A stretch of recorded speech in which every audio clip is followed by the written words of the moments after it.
doña Natalia Roca, realizadora audiovisual, ambientalista y defensora de los derechos humanos universales. Doña Natalia, qué gusto que nos acompañe. Buenas tardes y bienvenida. Muy buenas tardes, muchísimas gracias por el espacio y por la invitación. Aquí encantada de estar aquí. Enhorabuena. Eduardo Mendoza Estrada comienza la entrevista. Adelante, Eduardito. ¿Cómo está, Natalia? Justamente estamos hablando del tema ambientalista que es tan importante al día de hoy. Yo me dedico al tema, soy abogado ambientalista y le pregunto justamente cómo ve el tema de la consulta popular pues la necesidad de implementar un poco más de políticas ecológicas. Eh, bueno, como el tema concreto de la oportunidad histórica que tenemos de hacer democracia directa, en términos jurídicos, en términos sociales, en términos general de decisiones, de tomar decisiones y de participación ciudadana en la política, realmente es único, ¿no? O sea, es algo, una oportunidad que debemos aprovechar y también es de alguna manera que se lo debemos como ejemplo a otras localidades y también otras naciones en sí. Yo también soy cercana, digamos, a las leyes porque mi papá es abogado y bueno, he estado rodeada de abogados en la vida. Y sí, realmente Ecuador es un país que no tiene, o si es que tiene, no están suficientemente bien fiscalizadas las políticas ambientales públicas. Entonces, por supuesto, lo necesitamos con urgencia y con apremio. Perfecto. Y justamente hablando también de derechos humanos y temas ambientales que son tan importantes, va a entrar una nueva asamblea en diciembre, si mal no me equivoco, 30 de noviembre, y el presidente se posesiona, el nuevo presidente electo. Y tenemos algo parado justamente que es sumamente complicado, que es el tema de la consulta ambiental y la consulta a los pueblos y nacionalidades indígenas. Y la consulta previa, libre e informada, como se llama justamente, la consulta prelegislativa, etcétera, etcétera, etcétera, que fue en algún momento, como le digo, a mi parecer, muy bien derogada la normativa establecida por la Corte Constitucional dentro del el sistema legal de nosotros en el Código Orgánico del Ambiente. Pregunto, ¿qué tan urgente al día de hoy es que haya que la asamblea que se sienta ponga ya las bases y que ya realice una legislación en pro de la consulta previa, libre e informada, la consulta ambiental y la consulta prelegislativa, que comience ya a normar el tema? Porque la verdad es que, y conforme lo que dice la Constitución y la OIT, etcétera, etcétera, etcétera. Cuéntenos un poquito. Sí, bueno, como justamente comentó una de las activistas ambientales más escuchadas en estos tiempos, que es Elena Hualinga, la otra vez justamente estuvo en una revista y ella comenta que realmente ese requisito que está en la misma Constitución no se ha cumplido prácticamente en ninguno de los casos de explotación petrolera y mucho menos minera aquí en el Ecuador. Entonces, estamos hablando de que ese derecho se ha vulnerado desde el principio de los tiempos. Entonces, por eso es que tenemos una industria minera y petrolera, sobre todo, que es de lo que estamos hablando, aunque la minera a veces, muchas veces es peor, absolutamente devastadora. Solo ha traído destrucción, no ha traído el prometido desarrollo, los puestos de trabajo dignos, etcétera, etcétera, que la salud, que la educación. Sí, habrá una que otra pantalla, una que otra ayuda, por así decirlo, pero en realidad estamos hablando de que a cambio de qué, a cambio de entregar el territorio de uno, donde uno se alimenta, donde uno desarrolla su vida, donde uno caza, donde uno pesca, donde uno consume su agua. Realmente no hay parangón, no hay paralelo de lo que podemos hablar. Entonces, eso es lo que Vaya se nomás dice. directo. Nunca se ha hecho realmente el verdadero uso de ese derecho de la consulta libre e informada. Entonces, muchísimo menos en este caso, que estamos hablando de un parque nacional. Muchas veces uno de los argumentos que se usa es, dice, ay, no, es que el Estado ya gastó, ya invirtió en la infraestructura, vamos a tener que retroceder.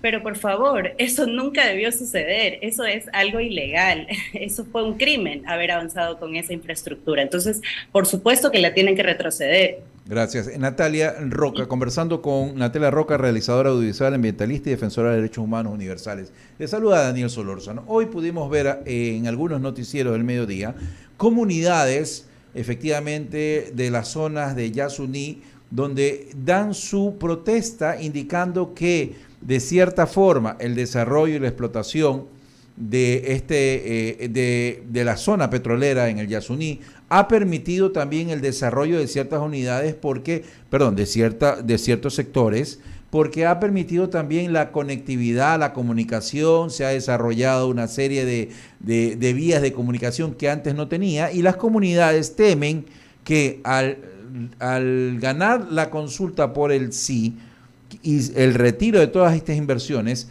temen ellos de que sea un retroceso en cuanto a lo que han ganado, digo yo, las comunidades, los que viven allí, algunos sectores, porque no todos están de acuerdo también, obvio, pero también cómo compensar esto, Natalia. Sí, primero que nada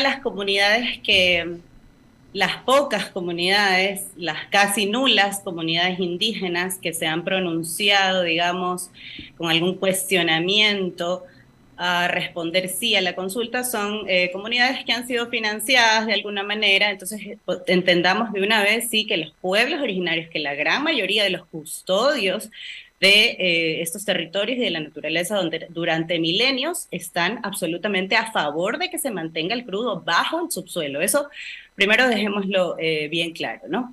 Segundo, el desarrollo del que hablas no puede ser a costa de la vida. Las comunidades son las que más niveles de cáncer tienen, las más empobrecidas, las amazónicas, las cercanas al Yasuní. Sí, hay carreteras, pero se han hecho para sacar sus productos, no es que se han hecho para mejorar la vida de las comunidades. No hay electricidad, no hay agua potable.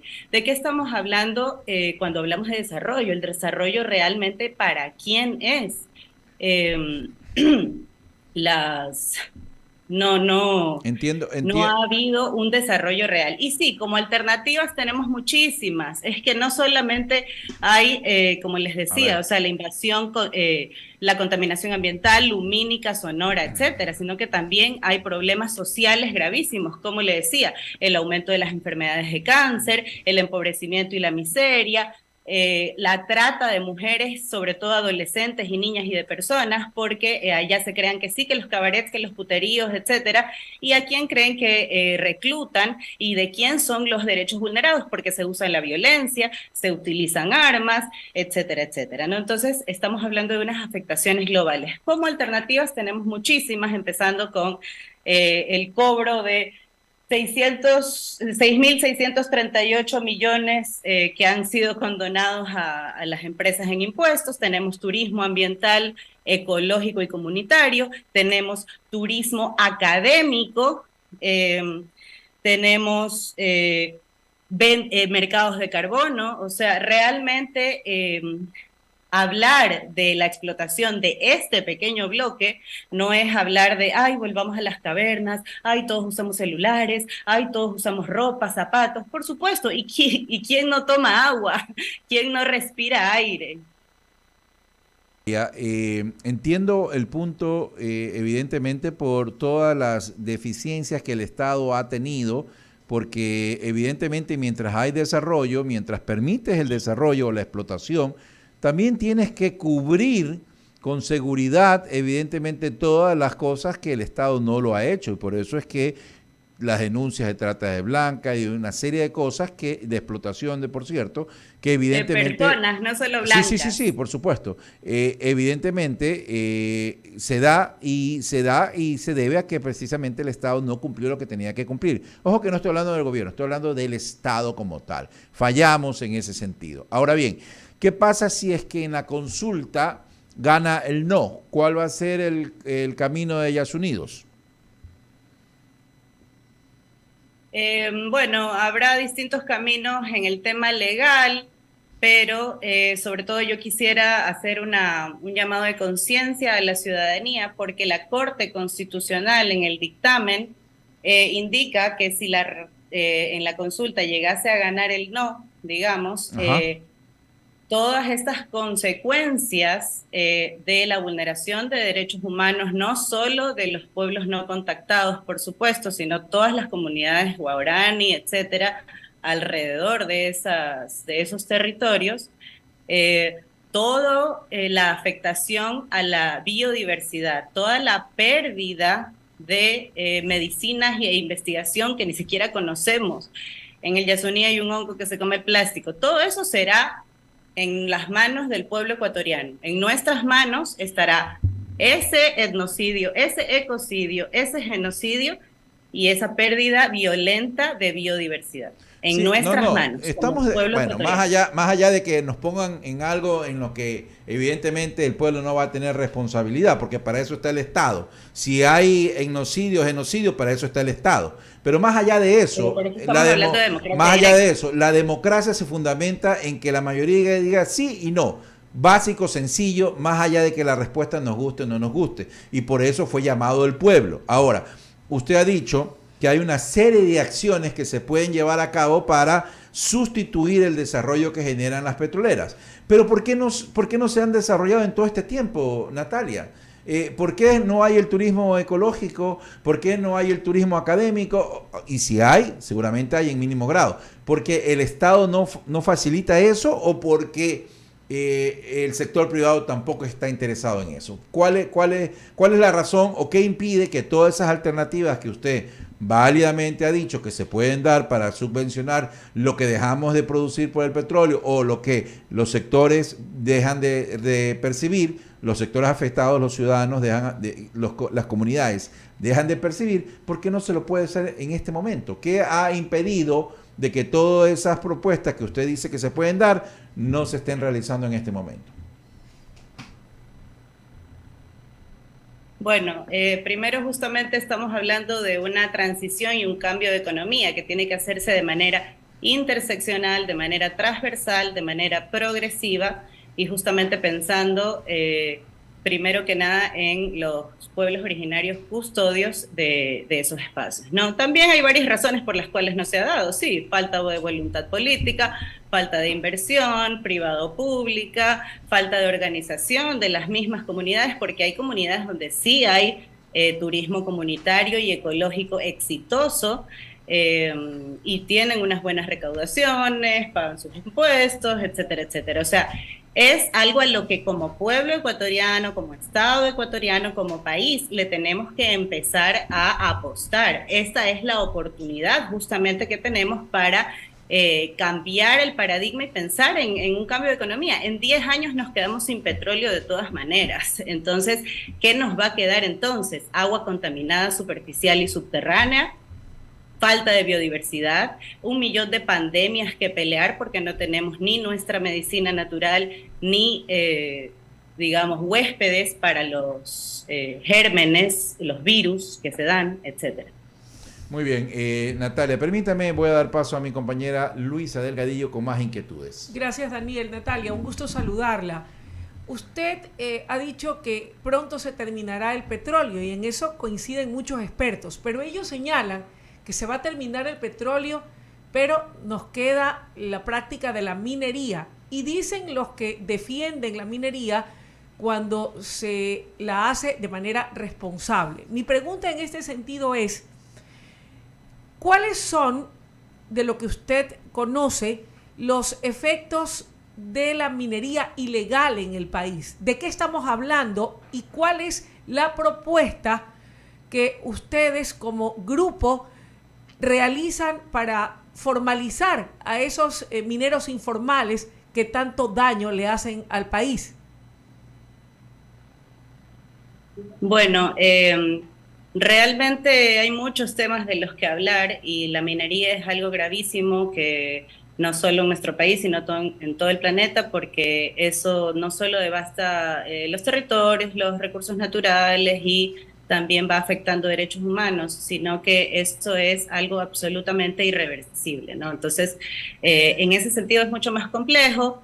La transición en sí, claro, tiene que ser progresiva, pero a la vez tenemos que pensar en de dónde vamos a, perdón, de dónde vamos a vivir, digamos. O sea, a veces pensamos en que sí, que de dónde vamos a sacar los recursos, que el plástico, etcétera, pero tenemos que pensar justamente primero en el agua, ¿no? La minería ilegal, igual que la legal, en el frente minero hay un hashtag, hay una frase con la que se trabaja, que es minería responsable, cuento miserable. O sea que ni la legal ni la ilegal realmente es una minería responsable. Y eso nos lo vienen contando ya hace mucho tiempo las personas custodias de estos territorios, porque claro, obviamente siempre las empresas y los estados que desean y les interesa, digamos, esa explotación, nos van a pintar las cosas de manera bonita y amigable, ¿no? Pero eso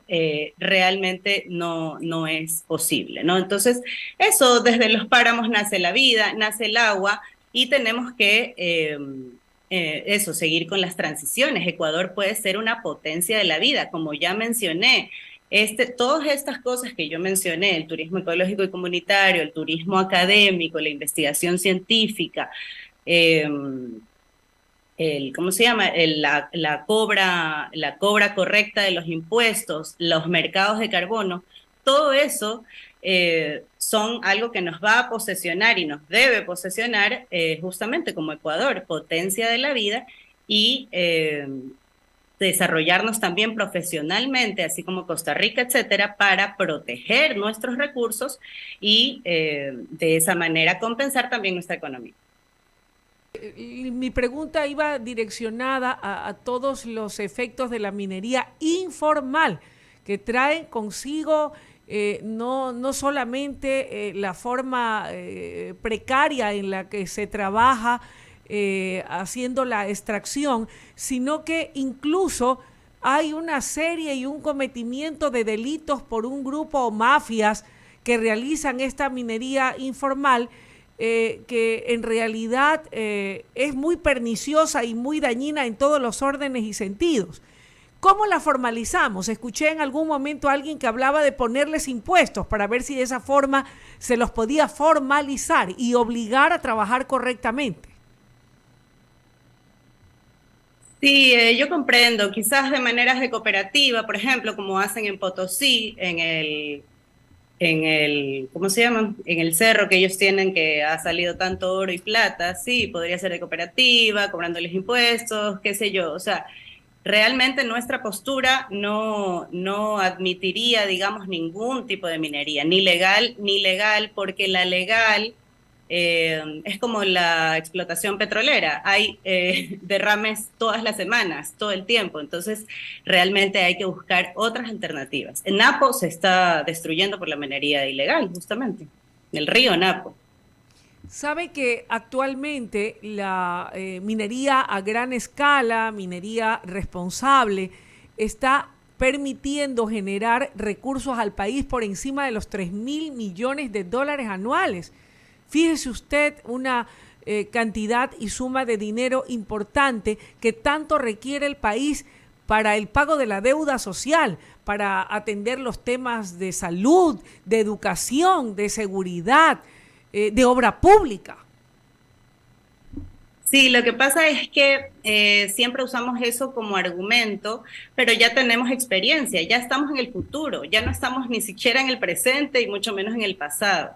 Yo sé que me está preguntando sobre minería, pero ya tenemos la experiencia de la explotación petrolera en el país. Llevamos más de 50 años explotando y no hemos salido de la pobreza. Si ha sucedido algo, nos hemos empobrecido más y sobre todo, que eso es el tema aquí en cuestión, las regiones, los territorios donde se extrae, donde se realiza el extractivismo de este petróleo y de estas mineras, minería, etcétera, son las más empobrecidas. Jamás se ha utilizado ese presupuesto para pagar esa deuda social. ¿Qué nos garantiza que lo van a hacer ahora? Esos excedentes, esos presupuestos nunca llegan, digamos, a manos del pueblo, sino que se quedan en las élites. Natalia, para concluir, siendo que usted defiende que esos no son los caminos, que no son las vías, ¿cuáles cree usted que pueden ser entonces alternativas válidas para poder obtener esas sumas importantes de recursos que vayan directo a la vena de las necesidades más importantes y acuciantes que tiene nuestra población?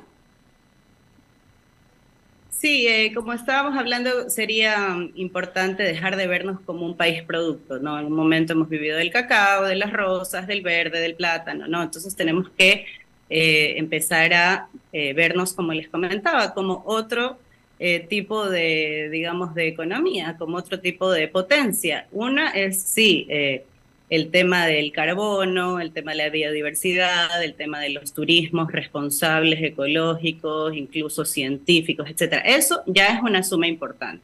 De ahí el otro tema que parece que como que nos hacemos los locos y nos olvidamos, es la condonación millonaria a los grandes deudores de impuestos, que son a la vez los grandes grupos económicos, los más, digamos, pudientes del país. Entonces, eso tenemos que ponerlo sobre la mesa y hablarlo de manera seria, no como si fuera, ay, una utopía, sino que es algo real y algo que tiene que empezar a suceder. Y de ahí estábamos hablando también de los mercados de carbono y también de invertir en la investigación científica local, o sea, ser también una potencia digamos, de exportación científica, o sea, que no solo vengan científicos del exterior a investigar sobre las medicinas potenciales del Amazonas, etcétera, etcétera, sino que también seamos nosotros mismos que podamos producir estos contenidos científicos. Gracias, Natalia, por comparecer esta tarde aquí en Diálogo por I99. Seguro habrá oportunidad de retomar este diálogo para seguir conversando de este y otros temas importantes. Gracias por haber estado con nosotros. Muchísimas gracias a ustedes. Saludos. Gracias. Ha sido Natalia Roca, ambientalista, derechos humanos, cineasta, quien justamente conversó sobre el impacto de lo que ha ocurrido con la explotación petrolera en Yasuní. Y claro, da su punto de vista con lo que tiene que ver con la consulta popular a la cual ha sido llamado el país para definir si el petróleo se queda o se va. Solamente un criterio. Claro que sí. Aquí estuvo Roberto Espiazo, ahora estuvo Natalia Roca de los Yasuníes. Aquí habla todas las partes. Sí, señor. Ustedes decidirán si nos queremos morir de sed al lado de la fuente, sí, o si queremos vivir sin esos, como decía Luis antes, con los recursos. Hay recursos, pero también ellos tienen su punto de vista. Pero, ¿sabes cuál es la preocupación? Antes de ir al corte, porque ya están nuestros siguientes invitados esperándonos, calentando banco. El problema real es que la gente ni sabe. Sí. No entiende, no tiene la menor idea. Y claro, si tú vendes el discurso de que la explotación va a destruir la Amazonas, entonces la gente dice, aguanta. No, ¿sabe cuál es el problema ahí? Mire, yo le voy a ser honesto. Yo no estoy a favor de que se explote el Yasuní, ¿ok? No solo por el daño ambiental que se puede dar, pero el problema es quién administra los fondos de la explotación del Yasuní. Ajá. ¿Ok? El problema porque es que dudas de a dónde yo va le el voy billete. a ser honesto.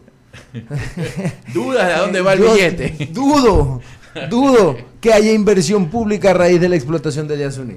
Claro. Con el que venga.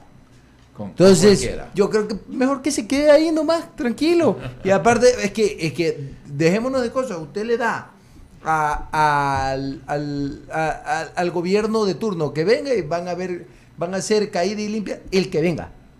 Penosamente es duro lo que le estoy diciendo.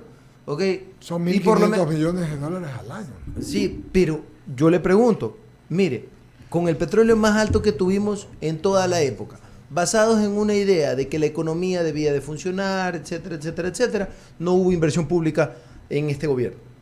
¿Ya? Y yo no creo que aquí este sea un gobierno de ladrones, no, para nada. Esto aquí es algo real. Lo que pasa es que el problema es que mañana, exactamente, entonces, si, con todo el respeto y el cariño, y súmele que tenemos una deuda pública de locos. Entonces va a venir un gobierno austero y va a decirte, no, yo dejo el petróleo, yo exploto, pero tengo que pagar la deuda. Y ahí vienen los problemas. El problema es que no se va a utilizar nunca para inversión pública.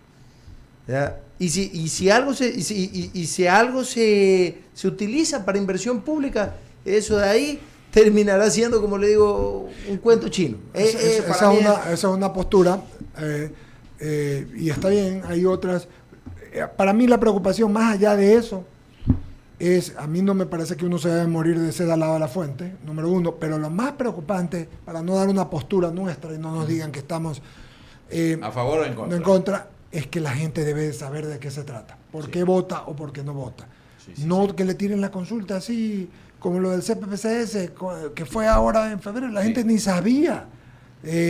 Votaron porque les dijeron por quién votar, es lo mismo. Yo creo que va a ocurrir lo mismo, le voy diciendo. Mire usted, Daniel. Creo que va a ocurrir lo mismo, creo que una semana o 2 semanas antes de las elecciones los partidos políticos van a definir cuál va a ser la postura respecto al sí y el no, y es como ocurrió en la campaña anterior. Sí, señor. Acuérdese usted que 3 semanas antes ya los partidos se definieron y ahí está la respuesta del pueblo, ¿verdad?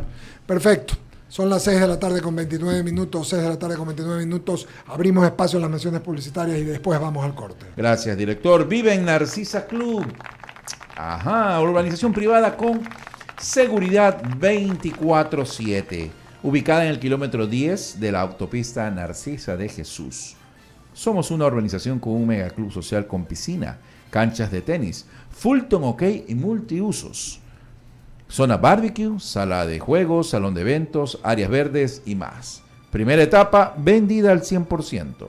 Cotiza la tuya y reserva con tan solo $2,000.